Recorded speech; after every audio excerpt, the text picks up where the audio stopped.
Mummies counter attack എന്ന സീരീസിന്റെ 5th episode അഥവാ ഫൈനൽ എപ്പിസോഡാണിത്. യൂൻമി ആനിനെ കിഡ്നാപ്പ് ചെയ്ത് വെച്ച സ്ഥലത്തേക്ക് ഹീറോയും ഹീറോയിനും വരുന്നുണ്ട്. നോക്കുമ്പോൾ കൊച്ചിനെ കെട്ടി വെച്ചിരിക്കുകയാണ്. എന്ത് വേണേലും തരാം, കൊച്ചിനെ വിട്ടേക്കെന്ന് പറയുമ്പം എനിക്ക് ആനിന്റെ അമ്മയാണ് ആവേണ്ടത്, പറ്റുമോ എന്നും ചോദിച്ച് കൊച്ചിൻ്റെ അടുത്ത് നിന്നെ ഞാൻ 5 വർഷം നന്നായിട്ടാണ് നോക്കിയത്, പക്ഷെ നിനക്ക് ഞാൻ ബാഡായിട്ടുള്ള ഒരു ആൻറ്റിയാണ്. അവള് വന്നതും അപ്പാ തന്നെ അമ്മേന്ന് വിളിച്ചു എന്നും പറഞ്ഞ് കൊച്ചിന്റെ കഴുത്തിലെ കത്തി വെച്ച് അവരുടെ അടുത്ത് അവിടെ ഡിവോഴ്സ് പേപ്പർ ഉണ്ട്, അതിൽ ഒപ്പിടാൻ പറയുവാണ്. കൊച്ചാണല്ലോ വലുത്, രണ്ടുപേരും ഒപ്പിട്ട് കൊടുക്കുന്നുണ്ട്. അത് മേടിച്ചതും ജിയാങ്ങിനോട് നിങ്ങൾക്ക് എന്നെയാണോ യൂൻഷിങ്ങിനാണോ ഇഷ്ടം?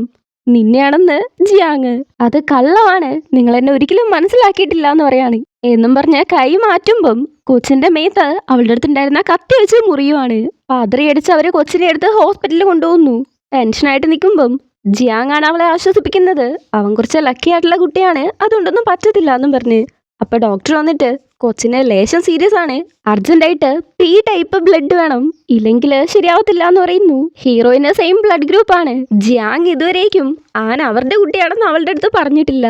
അതുദ്ദേശിച്ച് അവൾ അങ്ങനെ നോക്കുമ്പം ഒരുമാതിരി കള്ളത്തരം ചെയ്ത കണക്ക് തലയും കുനിച്ച് പേടിച്ചിരിക്കുന്നുണ്ട്. അപ്പോഴാണ് ഡോക്ടർ വന്നിട്ട് പറയുന്നത് ബ്ലഡ് കിട്ടിയതുകൊണ്ട് കുട്ടിക്ക് ഇപ്പൊ കുഴപ്പമൊന്നുമില്ല, ഓക്കെ ആണെന്ന്. രണ്ടുപേർക്കും അപ്പോഴാണൊന്ന് സമാധാനാവുന്നത്. ഡോക്ടർ അവിടുന്ന് പോയി കഴിയുമ്പം പിന്നെ അവള് ആനിനെ കുറിച്ച് ചോദിക്കുന്നുണ്ട്. രണ്ടുപേർക്കും ഒരേ ബ്ലഡ്, അത് ഉറപ്പായിട്ട് ഒരു കോയിൻസിഡൻസ് ആയിരിക്കില്ല, എനിക്ക് എക്സ്പ്ലനേഷൻ വേണമെന്ന്.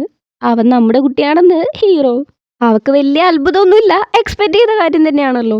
5 കൊല്ലം മുന്നേ എന്താ ശരിക്കും നടന്നത് എന്ന് ചോദിക്കുന്നതിന് ഞാൻ അബ്രോഡ് പോയപ്പം നീ എന്നെ ചീറ്റ് ചെയ്ത് കൊച്ചിനെയും വിട്ടിട്ട് എങ്ങോട്ടേക്കോ പോയി, ഇതായിരുന്നു ഞാൻ അറിഞ്ഞത്. പക്ഷെ ഇപ്പം എനിക്കറിയാം അതൊന്നും സത്യമല്ലെന്ന്. ശരി, ഞാൻ കേട്ടത് എന്താണെന്നറിയോ? ഞാൻ പ്രഗ്നന്റ് ആയിരുന്ന സമയത്ത് നീ എന്നെ ചീറ്റ് ചെയ്തു, പോരാത്തേന് നമ്മുടെ കുട്ടി മരിച്ചെന്നാണ് ഞാൻ അറിഞ്ഞത്.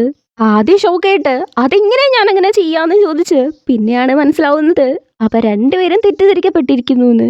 അങ്ങനെ രണ്ടുപേരും സെറ്റായി സോറി പറഞ്ഞ് കെട്ടിപ്പിടിക്കാൻ പോകുമ്പം അടങ്ങിയിരിക്കുക, അവൻ എന്തേലും പറ്റും. ഏതവൻ? നമ്മുടെ കുട്ടി. ഇപ്പൊ ഉള്ള കുട്ടിക്ക് ഒരു കുഴപ്പമില്ല, പുതിയതായിട്ടൊരു കുട്ടി ഉണ്ടാവാൻ പോകുന്നു. അങ്ങനെ ഫുള്ള് ഹാപ്പി. അങ്ങനെ ആനിനെ സുഖമായിട്ട് 3 പേരും കൂടെ വീട്ടിൽ ചെല്ലുന്നുണ്ട്. ആനിനെ ഉറക്കി കഴിയുമ്പം അവൻ നന്നായിട്ട് കൂർക്ക വലിച്ചാണ് കിടന്നുറങ്ങുന്നത്. ഈ പിള്ളേർ എങ്ങനെ കിടന്നുറങ്ങിയാലും നല്ല രസമല്ലേ, അത് രസിച്ചുകൊണ്ടിരിക്കുവാണ്. പിന്നെയാണ് യൂൻമീനെ കുറിച്ച് സംസാരം വരുന്നത്. അവള് സ്വയം ബുദ്ധിയിൽ ഇത്രയ്ക്കൊക്കെ ചെയ്യുമെന്ന്. 5 വർഷം മുന്നേ ഹീറോയിന്റെ കുട്ടി മരിച്ചു എന്ന് പറഞ്ഞത് അവളുടെ ഫ്രണ്ടാണല്ലോ. നേരെ അവനെ കാണാൻ വേണ്ടി പോകുന്നുണ്ട്. നോക്കുമ്പോ അവനൊരുമാതിരി മയങ്ങി കിടക്കുന്നു. അവിടെ മൊത്തം അലങ്കോലായിട്ടാണ് ഉള്ളത്. ഹീറോയിനെ എണീപ്പിക്കാൻ നോക്കിയിട്ട് എണീക്കുന്നില്ല. നീ മാറിയിക്ക്, ഞാൻ ഇപ്പൊ സെറ്റാക്കി തരാന്ന് പറഞ്ഞ് കൈ അങ്ങനെ നീട്ടി വലിച്ചടിക്കാൻ പോകുമ്പം എന്തുവാടാ കാണിക്കുന്നത് എന്ന് പറഞ്ഞ് ഹീറോയിൻ അവനെ വഴക്ക് പറഞ്ഞുകൊണ്ടിരിക്കുന്ന സമയത്ത് ഫ്രണ്ട് സ്വന്തമായിട്ട് എന്നെ എണീക്കുന്നുണ്ട്. 5 വർഷം മുന്നേ എന്താ നടന്നത് എന്ന് അന്വേഷിച്ച് തെളിവെടുത്ത് ഒരു USB വെച്ചിട്ടുണ്ടായിരുന്നു. അത് മോഷ്ടിക്കാൻ വേണ്ടിയിട്ട് ആൾക്കാർ വന്നിരുന്നു. അവർക്കത് കിട്ടിയില്ല. കറക്റ്റ് സമയത്ത് നിങ്ങൾ വന്നു എന്നും പറഞ്ഞ് അവന്റെ കയ്യിലുള്ള USB എടുത്ത് കൊടുക്കുന്നുണ്ട്.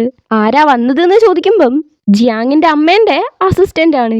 അത് വീട്ടിൽ വന്ന് കേൾക്കുമ്പം ജിയാങ്ങിന്റെ അമ്മ ചെയ്ത കാര്യങ്ങളൊക്കെ പ്ലാൻ ചെയ്തതാണ്. നടന്ന കാര്യങ്ങളൊക്കെ നമുക്കറിയാലോ, അതിങ്ങനെയാണ് നടക്കേണ്ടത് എന്ന് ജിയാങ്ങിന്റെ അമ്മ പറയുന്ന വോയിസ് ആണ് അതിലുള്ളത്.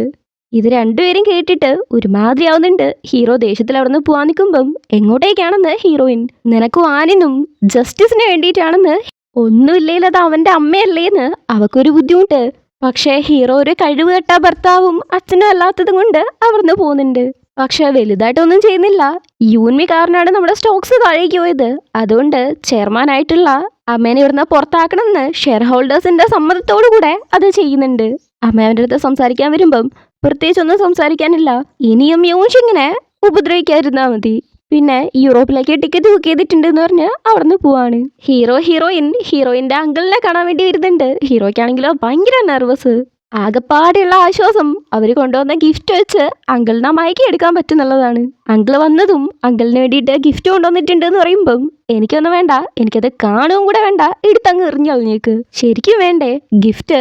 ഞങ്ങളുടെ കുട്ടിയാണ് എന്ന് പറയുമ്പോഴേക്കും ആനതീന്ന് പൊന്തി വന്ന് അങ്കിളിന് ശരിക്കും എന്നെ വേണ്ടേന്ന് ഭയങ്കര ക്യൂട്ടായിട്ട് ചോദിക്കുകയാണ്. അച്ചോ, അങ്കിളിന്റെ വാവയായിരുന്നോ? ആ, നിന്നെ എങ്ങനെയാണ് അടുത്ത് കളയുക, അറിയാണ്ട് പറഞ്ഞു പോയതല്ലേ എന്ന് പറഞ്ഞ് കൊച്ചിൻ്റെ അടുത്ത് വെച്ച് കൊഞ്ചിക്കുന്നുണ്ട്. കൊച്ചിനെ വേണം, അവന്റെ സർനെയിമും അങ്ങ് മാറ്റിയേക്കാം, പക്ഷെ ഇവനെ ഒന്നും കെട്ടാൻ പറ്റത്തില്ല എന്ന് അങ്കിള്. അപ്പൊ എന്റെ വയറ്റിലുള്ള കുട്ടിക്ക് അച്ഛനോ എന്ന് ചോദിക്കുമ്പോഴാണ് അങ്കിളിനും ഫ്രണ്ടിനും മനസ്സിലാവുന്നത് അവള് പ്രഗ്നന്റ് ആണ് എന്ന്. കൊച്ചിനെ വേണം, പക്ഷെ ഹീറോയെ സമ്മതിക്കാനേ പറ്റത്തില്ല. അവര് തമ്മിൽ കെട്ടാനേ പാടില്ല. അഥവാ കെട്ടണമെന്നുണ്ടെങ്കിൽ ഫ്രണ്ടിനെ കെട്ടിക്കൊള്ളാനാണ് പറയുന്നത്. ഇത്രയും കാലമായിട്ട് അവൻ നിന്റെ കൂടെ ഉണ്ടായിരുന്നു, നിന്നെ കെട്ടാൻ ഏറ്റവും യോഗ്യൻ അവനാണ് എന്നും പറഞ്ഞ് അവനെ പ്രപ്പോസ് ചെയ്യാൻ എൻകറേജും ചെയ്യുന്നുണ്ട്. ആ ചെറുക്കനും പാവം മുട്ടുകുത്തിയിരുന്ന് ചെറുപ്പത്തിൽ നിന്നെ കണ്ടത് മുതൽ എനിക്കിഷ്ടമാണ്, നിന്നെയും 2 മക്കളെയും ഞാൻ എൻ്റെ മക്കളെ പോലെ നോക്കിക്കോളാം എന്നും പറഞ്ഞാൽ ഭയങ്കരമായിട്ട് പ്രപ്പോസൊക്കെ ചെയ്യുന്നുണ്ട്. അങ്കിളും ഫ്രണ്ടിനെ ഭയങ്കരമായിട്ട് സപ്പോർട്ട് ചെയ്യുന്നുണ്ട്. അവൻ ഇത്രയും കാലം അവൾക്ക് വേണ്ടിയിട്ട് ചെയ്തതൊക്കെ ഞാനും കണ്ടതാണെന്ന് പറഞ്ഞ്. അത് മാത്രമല്ല, ഒന്ന് അന്വേഷിക്കുക പോലും ചെയ്യാതെ ഭാര്യനെ ഇട്ടിട്ട് പോയവനെയൊക്കെ എങ്ങനെ വിശ്വസിക്കാൻ പറ്റുന്നുള്ള രീതിക്ക് ജിയാങ്ങിനിട്ടൊരു വെപ്പും.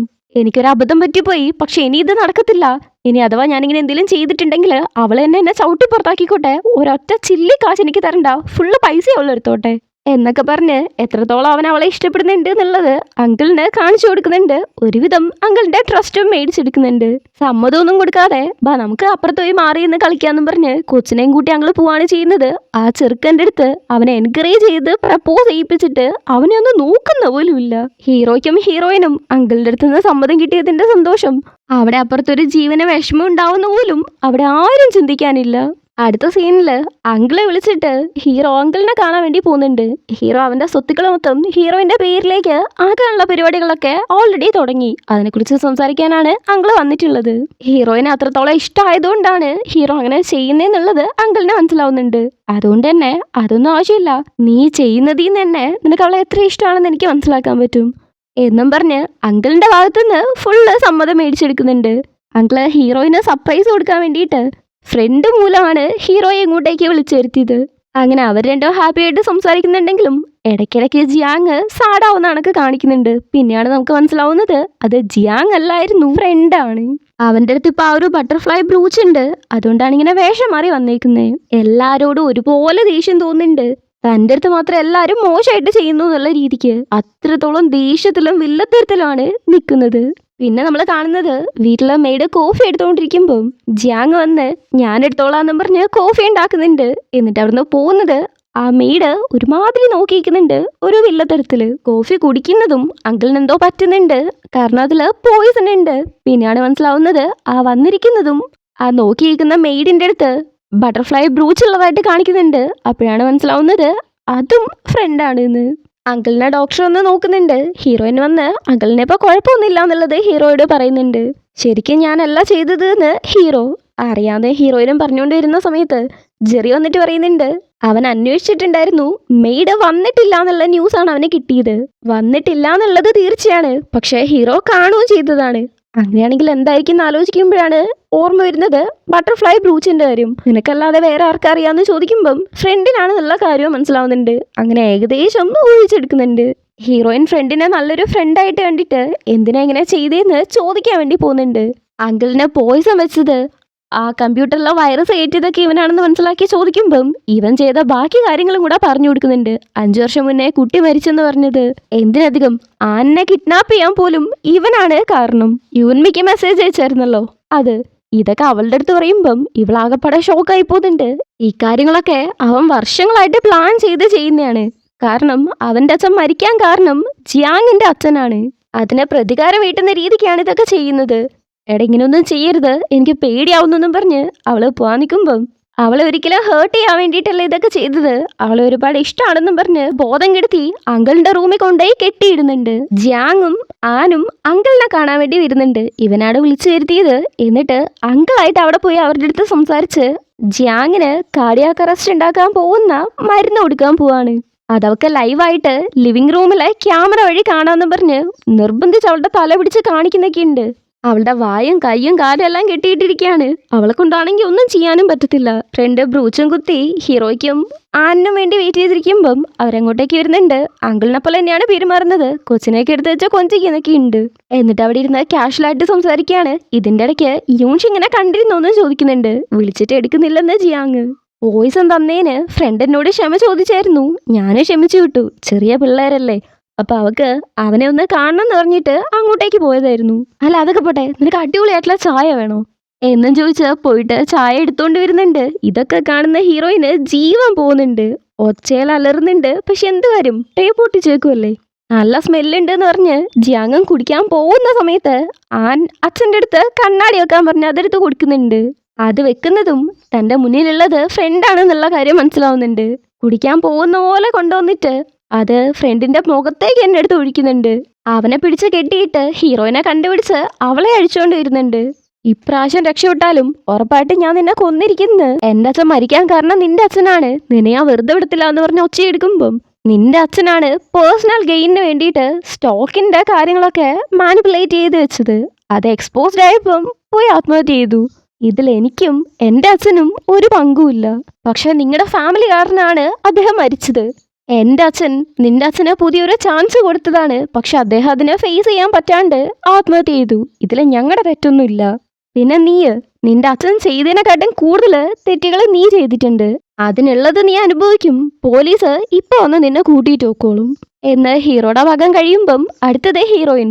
അവൾ ഇത്രയും കൊല്ലമായിട്ട് ഫ്രണ്ടായിട്ട് കണ്ട ഒരാളാണ് അവളെ ചതിച്ചത്. ഇതിൻ്റെ ഇടയ്ക്ക് ഹീറോ ചോദിക്കുന്നുണ്ട് ആനിൻ്റെ അടുത്ത്, അവനെങ്ങനെയാണ് ഇത് അങ്കിളല്ല എന്നുള്ളത് മനസ്സിലായെന്ന്. ഫ്രണ്ടിനാണ് മിന്റിന്റെ മണം ഉള്ളത്, അങ്കിളിന് മിന്റിന്റെ മണം അല്ല. അങ്ങനെയാണ് കൊച്ചു കണ്ടുപിടിച്ച് രണ്ടുപേരും അവനെ അപ്രീഷിയേറ്റ് ചെയ്യുന്നുണ്ട്. ഇവിടെ ഹീറോയിൻ ഫ്രണ്ടിന്റെ അടുത്ത് ഇമോഷണൽ ആയിട്ട് കുറച്ച് പറയുന്നുണ്ട്. ഒന്നുമില്ലേലും ഇത്രയും കാലം അവൻ നന്നായിട്ട് നോക്കിയില്ലായിരുന്നു. ആനിന് വയറ്റിലുള്ള വാവയടക്കം 4 പേര് ഫാമിലി ആയിട്ടുള്ളതിന് ഭയങ്കര സന്തോഷം. പിന്നെ നമ്മൾ കാണുന്നത് ഹീറോയുടെയും ഹീറോയിന്റെയും ഫോട്ടോഷൂട്ടാണ്. അത് കഴിയുന്നതും ആൻ വരുന്നുണ്ട്. ഹാപ്പി ആയിട്ട് അവന്റെ കൂടെ ഫോട്ടോ എടുത്ത് പിന്നെ അങ്കിളും വന്ന് അങ്കിളിന്റെ കൂടെയും ഫോട്ടോ എടുക്കുന്നു. അങ്ങനെ ഫാമിലി മൊത്തത്തിൽ ഹാപ്പി ആയിട്ടിരിക്കുന്ന സീനും കാണിച്ചുകൊണ്ടാണ് എപ്പിസോഡ് എന്നല്ല സീരീസ് കഴിയുന്നത്.